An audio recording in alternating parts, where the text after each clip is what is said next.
Assalamualaikum warahmatullahi wabarakatuh. Selamat pagi, perkenalkan saya Nindya Amelia dengan NIM C10512111031 dari kelas ITNA dari Program Studi Ilmu Tanah Fakultas Pertanian Universitas Tanjung Pura, Kota Pontianak.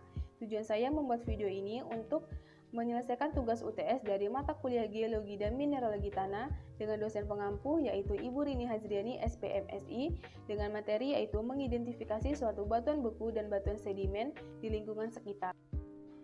Batuan beku merupakan jenis batuan yang terbentuk dari magma yang mengalami pembekuan. Magma adalah suatu lelehan batuan dan mineral yang berbentuk cairan kental yang kemudian magma itu bergerak ke atas permukaan bumi dengan proses vulkanisme dan tektonik. Kemudian magma itu perlahan-lahan akan mengalami pendinginan. Nah, laju suatu pendinginan magma itu sangat berbeda-beda. Ada yang mendingin secara cepat dan ada juga yang mendingin secara lambat, tergantung di mana lingkungan dan lokasi suatu batuan tersebut mengalami pendinginan.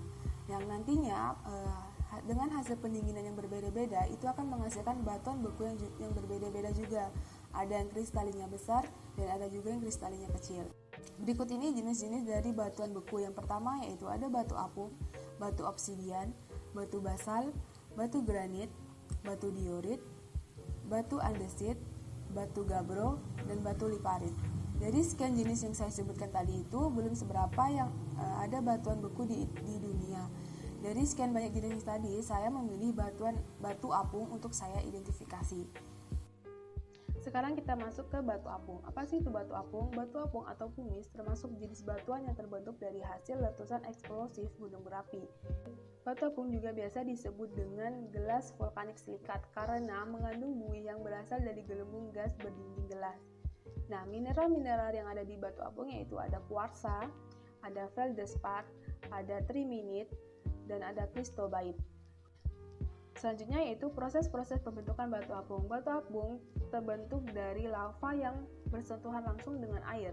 Seperti kita ketahui, biasanya gunung berapi, bawahannya gunung berapi itu biasanya ada aliran-aliran air yang kemudian ketika magma panas bersentuhan dengan air, maka pendinginan yang cepat dari magma yang kaya akan gas dan tekanan yang cepat menciptakan gelembung dengan menurunkan titik didih lava yang disebut dengan ruang berpori atau biasa dikenal dengan vesicle.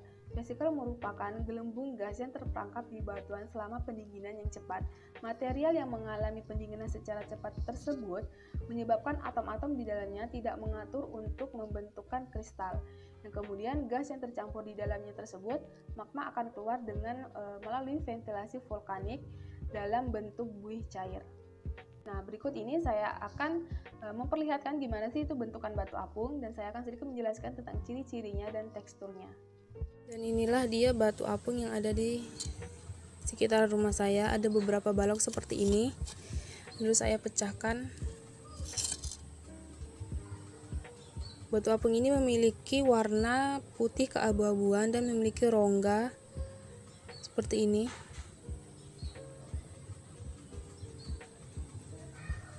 Batu apung mempunyai sifat vesikular yang tinggi, mengandung jumlah sel yang banyak,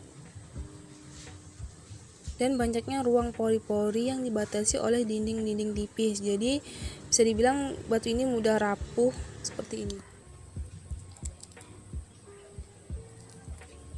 Dan untuk membuktikannya, saya akan merendam batu apung ini di air, apakah dia benar-benar mengapung atau tidak.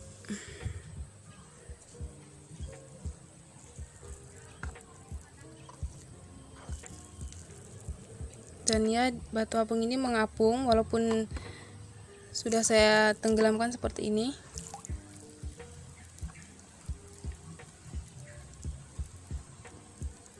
Walaupun tidak mengapung sepenuhnya, ada beberapa bagian yang tenggelam. Dan jika sudah direndam air seperti ini, warna dari yang batu apung kering sama yang terkena air itu berbeda. Yang kering tadi berwarna putih keabu-abuan, dan yang sudah terendam ini berwarna kecoklatan. Batu apung juga memiliki sifat kimia dan fisikanya, antara lain mengandung oksida SiO2, KO2, MgO, dan masih banyak lainnya. Mempunyai pH 5 dengan berat jenis 0,8 gram per cm kubik. Dan ketahanan terhadap api bisa sampai 6 jam. Dan rasio kuat tekanan terhadap beban cukup tinggi. Selanjutnya yaitu manfaat-manfaat batu apung di berbagai bidang industri. Yang pertama di industri cat. Batu apung dimanfaatkan sebagai pelapis non-sklit atau sebagai bahan pengisi tekstur cat. Yang kedua yaitu di industri kimia. Batu apung dimanfaatkan sebagai pemicu korek api belerang. Yang ketiga yaitu di industri logam dan plastik. Batu apung dimanfaatkan sebagai pembersih atau pemoles dari gelas dan kaca. Yang keempat yaitu di industri kosmetik dan odol, dimanfaatkan sebagai penambal gigi dan pemerataan kulit bagi kesehatan, terutama untuk kulit di bagian tumit. Yang terakhir yaitu di industri karet dan elektronika, dimanfaatkan sebagai bahan penghapus dan pembersih papan sirkuit. Batuan sedimen merupakan batuan hasil pengendapan dari material erosi. Nah, material-material erosi ini ada berbagai jenis partikel. Yang pertama yaitu partikel halus, partikel kasar, partikel ringan, dan partikel berat. Nah, sekitar 80% permukaan benua ini tertutupi oleh batuan sedimen. Nah, adapun 4 proses cara pembentukan batuan sedimen. Yang pertama yaitu pengendapan, pelapukan, transportasi, serta pemadatan. Lanjut sekarang batuan sedimen berdasarkan tempat endapannya, yaitu dibagi menjadi 4. Yang pertama batuan sedimen limnik yaitu di rawa, batuan sedimen fluvial yaitu di sungai, batuan sedimen marin yaitu di laut, yang terakhir yaitu batuan sedimen terstrik yaitu di darat.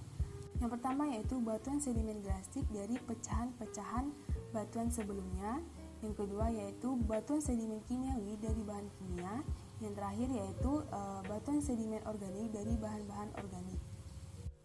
Berikut ini adalah jenis-jenis dari batuan sedimen. Yang pertama yaitu ada batu pasir, batu konglomerat, batu bereaksi, dan batu gamping. Dari sekian jenis-jenis batuan sedimen, saya memilih batu gamping untuk saya identifikasi. Batu gamping adalah batu yang tersusun oleh kalsium karbonat atau CaCO3 dalam bentuk mineral kalsit. Nah, batu gamping di Indonesia biasa disebut dengan batu kapur. Batu ini juga menjadi batuan sedimen kimia yang terbentuk dari pengendapan kalsium karbonat dari air danau ataupun air laut. Pembentukan batu gamping secara organik dengan pengendapan dari cangkang ataupun rumah kerang dan siput yang berasal dari kerangka binatang laut. Selanjutnya yaitu secara mekanik yang membedakan dengan batu gamping tersebut secara organik tadi, yang terjadi perombakan dari bahan batu gamping tersebut yang kemudian terbawa oleh arus dan biasanya diendapkan tidak jauh dari tempat semula. Selanjutnya yaitu secara kimia. Nah, batu gamping yang terjadi dalam kondisi secara kimia ini tersusun oleh lingkungan tertentu dari air laut maupun air tawar. Nah, inilah dia batu gamping yang saya temui. Batu gamping ini berwarna putih seperti putihnya bubuk susu dan memiliki tekstur yang halus, lembut, dan mudah hancur juga. Dan kenapa batu gamping ini disebut dengan batu kapur? Karena batu gamping bisa menjadi kapur dan membekas seperti ini.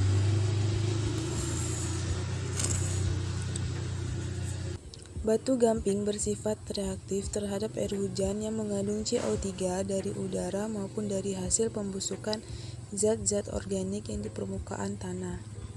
Selanjutnya yaitu manfaat-manfaat dari batu gamping. Yang pertama sebagai bahan mentah semen, sebagai bahan karbit, sebagai bahan pemutih dalam pembuatan soda abu, sebagai penetral keasaman tanah, sebagai industri keramik, dan sebagai bahan bangunan.